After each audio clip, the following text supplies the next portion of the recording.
Okay, how we doing, folks? Today is Sunday, August 6th, 2017. Rich Van Tassel with you. I know I haven't really been on, but with the end of the NBA season and that lull between the end of June and July and August, really not much to talk about, but we do have the NFL season ramping up, and we have some news today. Jay Cutler signing a one-year, $10 million deal with the Miami Dolphins to replace the injured Ryan Tannehill. I didn't do a video on the Tannehill injury quickly on that. I was surprised he didn't do what he had to do in the offseason to get it taken care of. And supposedly all indications were that this knee injury was predictable, if not imminent, because of the fact that he didn't do those things in the offseason. So I'm surprised by that, but he is injured. He is out. There was some talk maybe he could come back for the season, but I guess at this point you just roll with Cutler and you allow his knee to finally heal, because you don't want to certainly force him back in if it's not ready, especially since he didn't take care of it in the offseason. As far as Jay Cutler, we'll get into Colin Kaepernick in the moment. He's played with Adam Gase, which I think is one of the reasons he was signed over Colin Kaepernick. Cutler, the interceptions, of course, a big issue. Miami's offensive line, not great. They do have Laramie Tunsil, but, I think that Jay Cutler needs a much better offensive line, which he certainly didn't have at times in Chicago. So, with that, will it help him keep the interceptions down? We'll have to see, but at this point, you expect what you expect with him. He's coming out of the broadcast booth, but again, it's not like he really missed much time. He played last season, so essentially he really never went into it and never really been out of the game. So, hopefully he can come in and fill the spot right away. You had Matt Moore. I like Matt Moore. I think he's one of the better backups, if not the best backup in the league.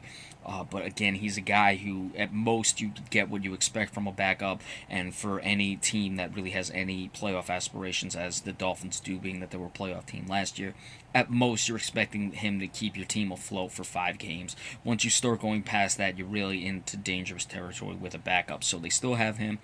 They bring in Cutler. Now, as far as Colin Kaepernick, I do feel Colin Kaepernick is being blackballed. This may be the case here. I wouldn't say it is. And I'd lean to the fact that it's not, because of the Adam Gase and Jay Cutler relationship. You can bring a guy in. You still have a couple weeks. So while I feel Colin Kaepernick could have gotten involved in the offense in a few weeks, taking first-team reps, you're not losing much with Jay Cutler. And he doesn't have to learn the offense. All he has to do at this point in training camp is just get himself into playing shape. So, could it be a situation where they're using this as the disguise? Well, hey, they never really wanted to sign Kaepernick in the first place, but they can just say, hey, Jay Cutler's played with Adam Gase, and that's the reason they're avoiding Kaepernick, to keep him blackballed. Certainly anything's possible. And again, I feel that Colin Kaepernick should be at minimum of backup. There's a few teams I think he could start for, just looking at those situations where he could start, though. It may not be a situation where you want a guy like Colin Kaepernick. For the Jets, for instance, it looks like they're playing to lose. The Jacksonville Jaguars, while I feel Blake Bortles has not lived up to potential and a good quarterback could get that team competitive, they may still just want to throw in with Blake Bortles at this point and not, completely bail ship on him yet. But here in this situation, I just don't see it. I feel that Jay Cutler is a guy with the Gase relationship. And certainly as far as play between the two of them, if you take the interceptions out of it, Jay Cutler is a guy who I feel has the stronger arm. He's got Jarvis Landry, so let's see if those two can connect. But certainly a guy, I like the footwork of Jay Cutler, and he is very much more similar to Ryan Tannehill as far as the style of play they have. Jay Cutler, I think, can throw it a little deeper and is a little more accurate. You would say, well, interceptions and accuracy. Interceptions don't really speak towards accuracy. Interceptions speak more to decision-making and trying to do things that may not be available to you.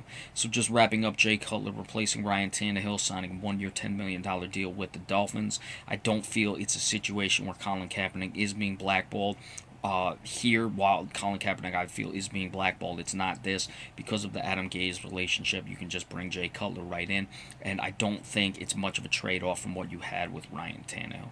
Alright, so be sure to stay tuned for anything else, any other flash news alerts that come across now that we get closer to the NFL season. Probably do some camp reports, we'll see.